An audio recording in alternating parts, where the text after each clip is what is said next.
Welcome to smart education X Y Z. आज हम बच्चों कक्षा 9 की जो विज्ञान की वर्कबुक है उसका हम कार्यपत्रक 59 हल करेंगे। साथ ही ये हमारा कार्यपत्रक अंतिम है।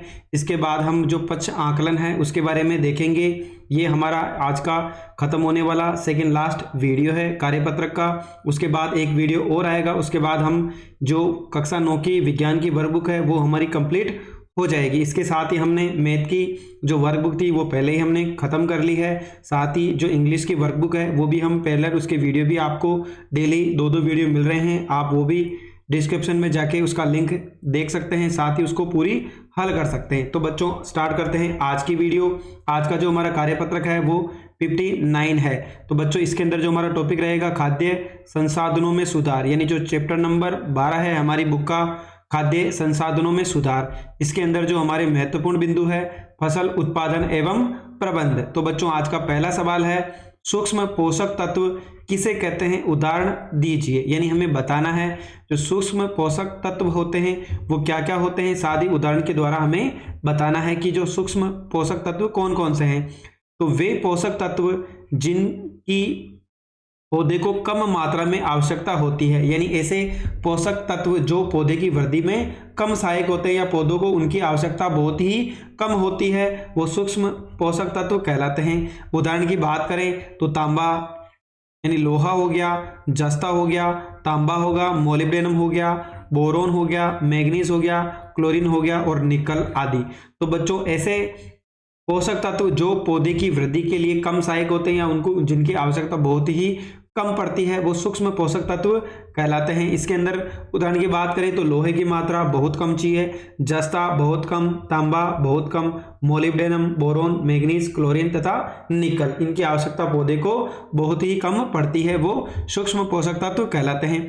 दूसरा है वृहद पोषक तत्व क्या है, इन्हें वृहद पोषक तत्व क्यों कहा जाता है। यानी हमें बताना है कि जो वृहद पोषक तत्व यानी वो क्या क्या होते हैं, उनकी आवश्यकता क्यों पड़ती है। तो वे पोषक तत्व जिनकी पौधे को अधिक मात्रा में आवश्यकता होती है उन्हें वृहद पोषक तत्व कहलाते हैं। यानी ऐसे पोषक तत्व जिनको मात्रा पौधे को सबसे ज़्यादा जरूरी होती है, यानी पौधे की वृद्धि के लिए सबसे ज़्यादा आवश्यक है, वो वृहद पोषक तत्व कहलाते हैं। तो बच्चों इसकी बात करें तो इन्हें वृहद पोषक तत्व इसलिए कहते हैं क्योंकि पौधे की वृद्धि विकास के लिए इनकी अधिक मात्रा में आवश्यकता होती है। उदाहरण के लिए बच्चों नाइट्रोजन, फॉस्फोरस और पोटेशियम, यानी ऐसे पोषक तत्व जो पौधे की वृद्धि में बहुत ही ज़्यादा आवश्यक है, यानी जिनकी अधिक मात्रा में आवश्यकता होती है वो वृहद पोषक तत्व कहलाते हैं। अगर बात करें तो पौधे की वृद्धि और विकास के लिए बहुत ही महत्वपूर्ण है। उदाहरण की बात करें तो नाइट्रोजन ये वृहद पोषक तत्व है, इसकी बहुत ही ज़्यादा आवश्यकता होती है। फॉस्फोरस हो गया हमारा जिसको पी के द्वारा प्रदर्शित करते हैं, ये भी बहुत ही ज़्यादा आवश्यकता होती है इसकी पौधे की वृद्धि के लिए। अगला है बच्चों हमारा पोटेशियम जिसको हम के द्वारा प्रदर्शित करते हैं, तो ये भी पौधे की वृद्धि के लिए बहुत ही आवश्यक है। अगला है खाद के कोई दो उपयोग बताइए। यानी बच्चों हमें बताना है खाद के कौन से दो उपयोग है जो हमें बताने हैं।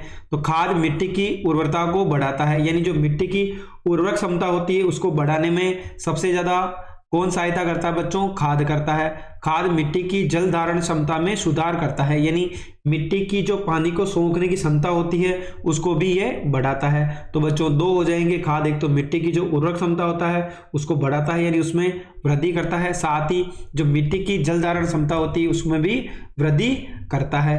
अगला सवाल है वर्मी कंपोस्ट बनाने की प्रक्रिया बताइए। यानी हमें बताना है कि वर्मी कंपोस्ट यानी जो खाद कचरे के द्वारा बनाया जाता है उसको हम वर्मी कंपोस्ट के नाम से जानते हैं। तो ये किस प्रकार बनाया जाता है, तो वर्मी कंपोस्ट बनाने के लिए एक कंटेनर में जैविक कचरा, यानी ये खाद बनाना है तो हम क्या लेंगे, एक कंटेनर लेंगे जिसके अंदर जैविक कचरा कौन कौन सा हो गया बच्चों, गोबर यानी गाय का गोबर हो गया, पत्तियां हो गई, सब्जियों के छिलके आदि डाला जाता है। यानी बच्चों एक कंटेनर होगा जिसके अंदर हम जैविक कचरा, गोबर, पत्तियां और सब्जियों को उसके अंदर डाल देते हैं, फिर उसमें कचुए छोड़ देते हैं। यानी जो जैविक कचरा हमने कंटेनर के अंदर डाला है उसी के अंदर हम कचरे छोड़ देते हैं। कचरे इस कचरे को खाकर खाद में बदल देते हैं, इस खाद को हम वर्मी कंपोस्ट के नाम से जानते हैं। तो बच्चों अगर साधारण सी भाषा में बोलें तो वर्मी कंपोस्ट का मतलब हो गया एक कंटेनर है जिसके अंदर हम जैविक कचरा यानी गोबर, पत्तियां, सब्जियां, ऐसे पदार्थ जो मिट्टी में आसानी से मिल जाते हैं, जिनका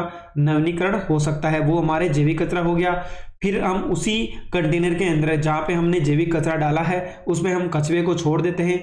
कचरे क्या करते हैं, उस खाद को खा के और किस में बदल देते हैं बच्चों, इन जो जैविक कचरा है उसको हम वो वर्मी कंपोस्ट के द्वारा किस में बदल देते हैं, खाद में बदल देते हैं। ये प्रक्रिया क्या कहलाती है, हमारी वर्मी कंपोस्ट कहलाती है, जिसके अंदर केंचुओं का बहुत ही ज्यादा उपयोग किया जाता है और ये सबसे अच्छा खाद माना जाता है।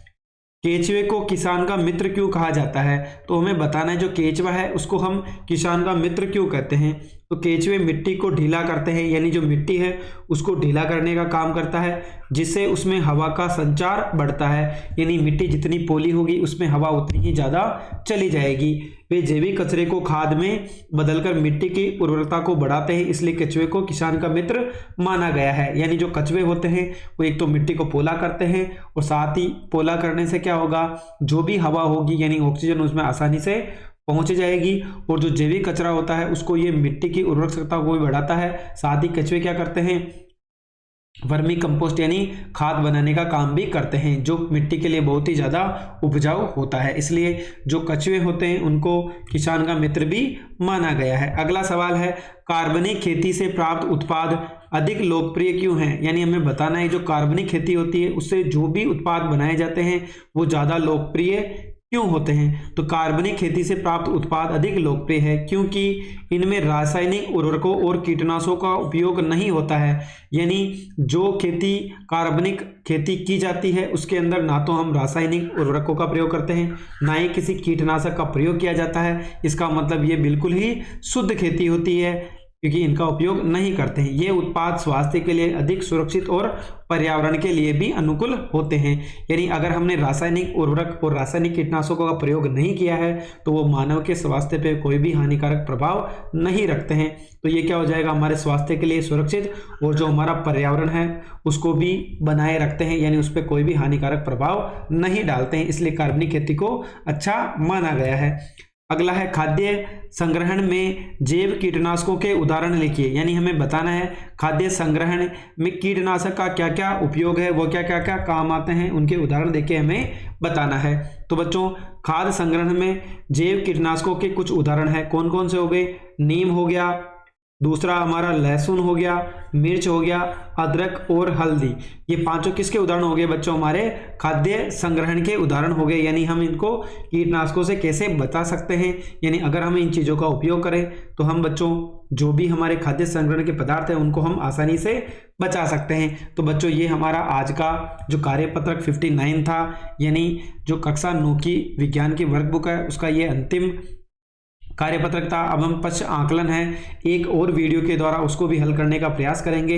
इसके बाद जो हमारी कक्षा 9 की विज्ञान की जो हमारी सीरीज चल रही थी वर्कबुक की वो हमारी फिनिश हो जाएगी। साथ ही अब हम आजकल इंग्लिश के जितने भी वर्कबुक है उनको अपलोड कर रहे हैं, आप प्लेलिस्ट में जाकर के उनको भी देख सकते हैं। अभी तक हमने टोटल जो 16 वर्कशीट है उनको हल कर लिया है। साथ ही हम डेली इसके 2 वीडियो लेकर के आएंगे। साथ ही हमने कक्षा 10 की जो डेस्क वर्क की सीरीज चल रही है वो भी आप अपने दोस्तों और अपने भाइयों को शेयर कर सकते हैं ताकि उनको आगे आने वाले बोर्ड एग्जाम में हेल्प मिल सके। आज के लिए बस इतना ही। अगर आपको हमारी मेहनत पसंद आई हो तो चैनल को लाइक करें, सब्सक्राइब करें और अपने दोस्तों के साथ भी शेयर करें।